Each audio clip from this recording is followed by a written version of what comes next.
19 November 2025 সাল। আজকে আমি এখানে এসে মানে কিছুক্ষণ আগে আমার হেড স্যার আমাকে ফোন দিল। আমি একটা দোকানে বসেছিলাম, বাড়ি যাবে প্ল্যান করছিলাম, তখন দিন বললো যে এই অবস্থা। তো যদিও মানে অপ্রস্তুত ছিলাম বা আসার চিন্তা ভাবনা ছিল না, তো তারপরে তোমাদের এই যেহেতু সমাপনী দিন, সেই হিসাবে আমি আসলাম আর কি। তো আজকের দিনে তোমরা এখানে উপস্থিত আছো, তোমাদের জীবনে একটা নিজেরাই মনে মনে দেখা গেল একটা স্মৃতিবিজড়িত দিন, তাই না? মানুষের জীবনে তো স্মরণীয় দিন থাকে, কিছু কিছু গুরুত্বপূর্ণ দিন থাকে। তো সেই গুরুত্বপূর্ণ দিনগুলির ভিতরে আজকের একটা, সেই ক্লাস 1-এ ভর্তি হয়েছিলে আজ থেকে 10 বছর আগে, তাই না? সেদিকে ওইভাবে পেরিয়ে একের পর এক হয়ে যেতে আজকে 10ম শ্রেণীর তোমাদের জীবনের শেষ ক্লাস আজকে, যারা পাস করে চলে যাবে আর কি, মানে নিয়মতান্ত্রিকভাবে আজকে তোমাদের মানে ক্লাস 10-এর শেষ ক্লাস, তাই তো? তো এই অতীতের কথা চিন্তা করতে গেলে দেখো কত দিন, কত সুখ দুঃখ আনন্দ বেদনা, কত মানে বৈরী আবহাওয়া ভালো আবহাওয়া সব কিছু পেরিয়ে মানে চড়াই করে পেরিয়ে আজকে তোমরা এমন একটা দিন উপস্থিত হয়েছে তোমাদের জীবনে এই 10ম শ্রেণী ক্লাস শেষ। 10 বছর পড়াশোনা কী করলে কতটুকু তোমাদের উন্নতি অবনতি হয়েছে এটা তোমরা অচিরেই পরীক্ষার মাধ্যমে তোমরা বুঝতে পারবা। তো এখন এই ভিতরে যারা ঠিক নিয়মিতভাবে পড়াশোনা করে গেছে, তোমাদের উপর অর্পিত দায়িত্ব যথাযথভাবে তোমরা পালন করেছো, নিশ্চয়ই তোমাদের আগামী দিনে সুফল বয়ে আনবে এবং তোমরা আন্তরিকভাবে সুখী হবে।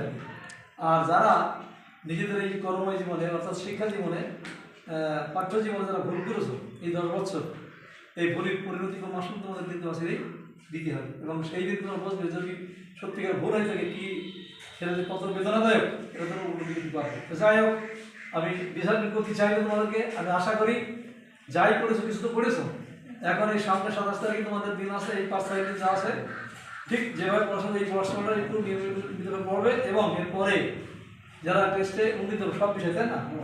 সব বিষয়ে যারা উন্নীত হবে তারা যে সময়টা পাবে সময়টা একদম পুরা মানে হার্ট অ্যান্ড সোল চেষ্টা করবে যে যাতে পরীক্ষায় ভালো ফল হয়। তো আশা করি এই 7 দিনও যদি চেষ্টা করো, তোমরা যে একেবারে পড়ানোয় তা তো নাই, যাই করেছো সেইগুলো একটু সুন্দরভাবে মানে পড়াশোনা করবে এবং পরীক্ষায় সুন্দর লেখার চেষ্টা করবে। তো পরীক্ষায় লেখার ব্যাপারে আমি যে একটা পরামর্শ দিচ্ছি আমার ব্যক্তিগত অভিজ্ঞতা লাগে, সেটা হলেই তোমরা প্রথমে যে প্রশ্নটা পাবে প্রশ্নটা দেখে নেবে, ঠিক আছে? দেখে নেওয়ার পর ওই প্রশ্নের ভিতরে যে যেগুলো তোমাদের সব মানে তোমাদের পক্ষে ইজিলি সহজ হবে, কথা বল না, সেই সহজ প্রশ্নগুলোর উত্তর আগে দিয়ে দেবে, ঠিক আছে? যে কোনো প্রশ্ন হবে সেগুলো প্রথমে ঠিক দিলে যে কোনো হবে, এর ভিতরে তুলনামূলকভাবে যেগুলো সহজ তোমার বোধগম্য বা তোমার সম্ভব সেইগুলোর উত্তর দেওয়া হয়ে গেলে আরেকটা ঠিক পাচ্ছে, তার মানে ফাইনাল হয়ে গেল।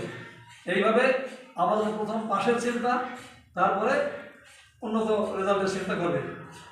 দেখা যাচ্ছে একটা ছেলে একটা প্রশ্ন এমন বড় প্রশ্ন যে ওই প্রশ্নের উত্তর লিখতে গিয়ে ওদিকে 2-3টি প্রশ্ন হয়েছে, কিন্তু সে ওদিকে খেয়াল না করে ওই একটা প্রশ্ন নিয়ে পড়ে আছে।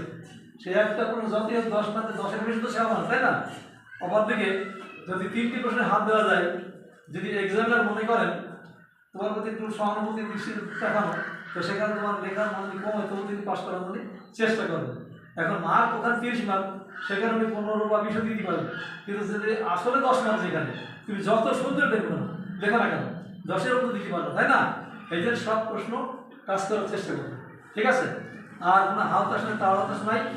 আর নিজেদের মনটাকে সব মানে শক্ত করে রাখবে যে আমি কেন পারবো না, মানে আমি পড়েছি, আমি ছাত্র, নিজেদের একটা অভিজ্ঞতার জ্ঞানও আছে, সেই অভিজ্ঞতাও ওখানে কাজে লাগাইতে হবে। এই যাই হোক, তোমরা তোমাদের আয়োজনটা সফল হোক। আমি এর জন্য যাই কোনো মানে খুব ভালো লাগে, তবে দেখা যায় আগে আমার সুন্দর হয়েছে একটা তোমাদের সাথে মত বিনিময় হয়তো, কিন্তু এটা হয়তো হবে ফাইনালে। যাই যেটা যেমন হয়নি ওর দরকার নেই, এটাই হোক। আর আগামী দিনে তোমরা ভালো ফলাফল করো, তোমাদের উজ্জ্বল ভবিষ্যৎ কামনা করে আমি সংক্ষিপ্ত পথে শেষ করছি। আসসালামু আলাইকুম।